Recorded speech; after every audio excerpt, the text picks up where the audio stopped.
장애가 있는 8살 의부사들을 욕조에 감금해 숨지게 징역 12년을 선고받은 30대 여성이 과거 자신의 친자식마저 불법 입양 보냈던 사실이 뒤늦게 드러났다. 25일 청주지법은 아동복지법상 유기방임 혐의로 기소된 A씨에게 징역 8개월을 추가로 선고했다. A씨는 2013년 12월 생후 일주일 된 아이를 고속도로 휴게소에서 인터넷 카페로 알게 된 사람에게 넘긴 혐의를 받고 있다. 해당 사건은 2020년 A씨가 중증 지적장애를 가진 의부사들 비군을 벌이라며 찬물 욕조에 2시간이나 가둬 저체온 증으로 사망에 이르게 한 사건으로 세간의 공분을 샀고, 이때 A씨는 징역 12년형을 선고받아 현재 복역 중이다. 이번 불법 입양 정황은 정부의 출생 미신고, 아동 전수조사 과정에서 출산 기록은 있으나 출생 신고가 되지 않은 아동이 확인되며 드러났다. A씨는 조사에서 아이가 매독에 감염된 채 태어났고 경제적으로 감당이 안 됐다며 불법 입양을 시인한 것으로 전해졌다. 부산지법 동부지원은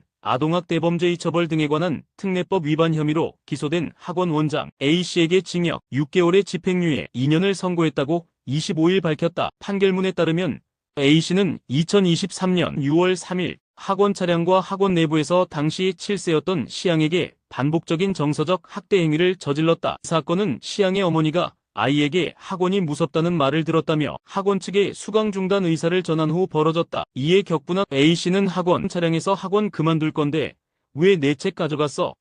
라며 소리를 질렀고, 학원 내에서는 시양을 세워놓고 영어학원 어디 다녀? 너희 집 다 알아. 박살 내기 전에 말해라는 협박성 발언까지 서슴지 않았다. 심지어 시양이 다니는 영어학원에 직접 전화해 시간표를 확인하고는 시양 부모에게 시간 안 바뀌었던데요?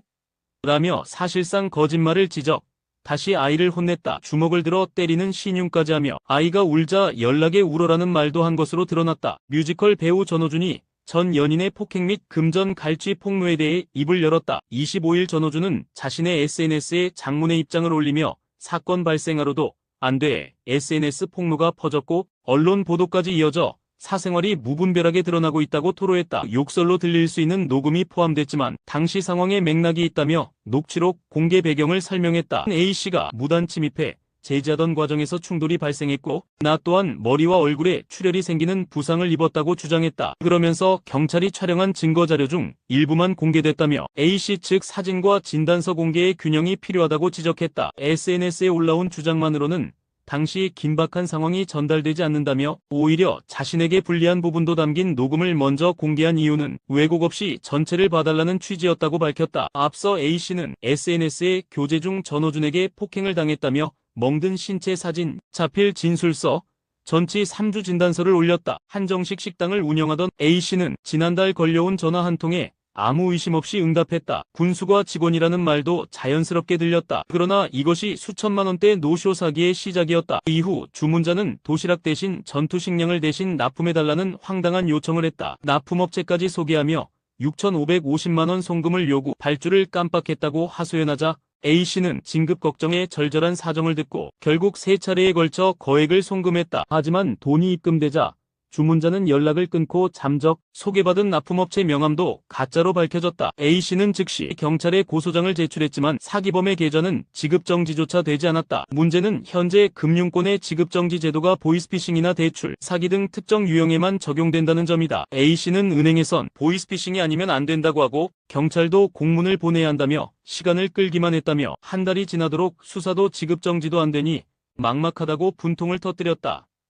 80대 노인을 학대해 다리뼈를 부러뜨린 인천 요양보호사에게 결국 실형이 선고됐습니다. 25일 인천지법 형사7 단독문종철 판사는 노인복지법 위반 혐의로 기소된 요양보호사 A씨에게 징역 1년과 노인 관련 기관 취업 제한 5년을 선고했습니다. A씨는 지난해 3월부터 약 한 달간 요양원 입소 노인 C씨를 주먹으로 때리고 침대에 누운 다리를 거세게 들어 내리치는 방식으로 학대해 좌측 대퇴골, 골절, 전치 14주의 중상을 입힌 것으로 드러났습니다. 같은 요양원의 요양보호사 B씨 등 3명에게도 각각 벌금 500만 원이 선고됐습니다. 이들은 노인의 팔을 결박하고 기저귀를 교체하며 성기를 노출, 휴지로 노인의 얼굴을 닦거나 폭행하는 등 충격적인 학대 행위를 저질렀습니다. 재판부는 A씨는 치매 환자를 돌보며 습관적으로 폭행을 일삼았고 그로 인해 심각한 신체적 피해가 발생했다며 죄질이 몹시 불량하다고 질타했습니다.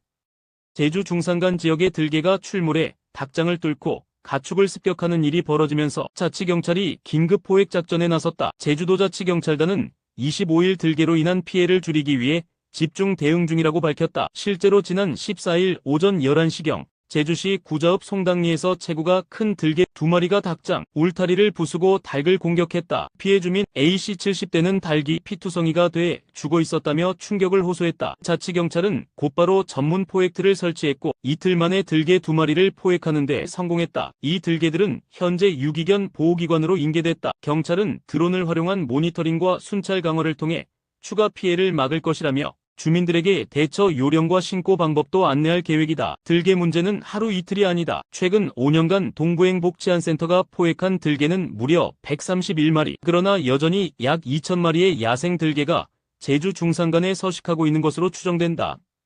2019년 대한민국을 경악하게 한 고유정 사건. 제주 무인 펜션에서 전 남편에게 졸피뎀 카레를 먹인 뒤 살해. 이틀간 시신을 토막 내 바다와 육지에 유기했다. 살해 이유는 단 하나. 왜 내 아들을 만나려 하느냐. 면접교섭 판결에 분노해 범행을 저질렀다. 범행 전 2주간 수면제 치사량, 시신 유기법 등 검색하며 철저히 준비, 살인도구 구매의 포인트까지 정립한 치밀함. 살해 후엔 피해자에게 성폭행 누명을 씌우려 문자 조작까지 했다. 무기징역 확정. 하지만 끝이 아니다. 의부사들 살해 혐의는 증거 불충분으로 무죄. 전문가들은 수법이 유사하다며 의혹 제기. 고유정은 현재 교도소서 조용히 복역 중. 식사 잘하고 인간관계도 원만. 무기징역자는 20년 뒤 가석방 가능. 전문가 이런 상태면 가석방 신청 충분히 가능. 시신 없는 살인범 고유정.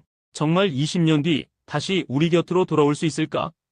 최근 직장인 익명 커뮤니티 블라인드에 등장한 30대 대기업 남성의 사연이 온라인을 발칵 뒤집었다. 1993년생 A씨는 자신을 평범한 외모의 직장인이라 소개하며 축의금을 돌려받기 위해 가짜 결혼을 하겠다고 밝혔다. 그는 결혼 상대의 외모나 지역 조건은 전혀 상관없다며 오직 축의금 회수와 회사 복지를 노리고 있다고 적었다. 방법도 치밀했다. 지인 없이 친지만 부르는 스몰 웨딩 형식으로 결혼식을 생략하고 혼인신고는 복지 혜택 때문에 한다. 1년 후엔 성격 차이로 이혼했다고 정리하겠다는 것. 상대가 원할 경우 혼인신고 없이도 위장결혼을 진행하겠다고 덧붙였다. 이 글을 접한 누리꾼들은 경악을 금치 못했다. 드라마를 너무 많이 봤다. 계약결혼이 아니라 사기결혼. 고소당해도 할 말 없다.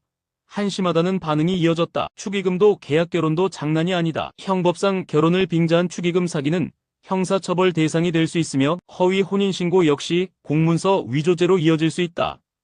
강원도가 사고에 휩싸였다. 동해인제 고성 등지에서 뱀 물림부터 산악사고, 교통사고까지 줄줄이 발생한 것이다. 오전 11시 18분 동해시 두타산 쌍폭포 인근 56세 A씨가 폭포 근처에 앉아 쉬던 중 야생 독사의 손을 물리는 아찔한 사고가 발생했다. A씨는 손등이 붓고 통증을 호소해 병원으로 긴급 이송됐다. 같은 날 오후 1시 33분 설악산 영시암 오세암 구간에서 60대 여성이 돌부리에 걸려 넘어지며 발목 골절, 구조 헬기를 통해 병원에 옮겨졌다. 불과 몇 시간 전인 오전 7시 19분 같은 설악산 한계령 휴게소 기대기청 구간에서도 50대 남성이 등산 도중 발목을 접질러 구조되며 산악사고가 연이어 터졌다. 이날 오후 2시 16분 고성군 간성읍에선 오토바이 한 대가 도로에서 미끄러지며 60대 남성이 허벅지 골절을 입고 병원행. 하루 만에 독사산 도로에서 발생한 연속사고. 산행과 야외 활동이 늘어나는 요즘 강원도는 지금 안전경보 상태다.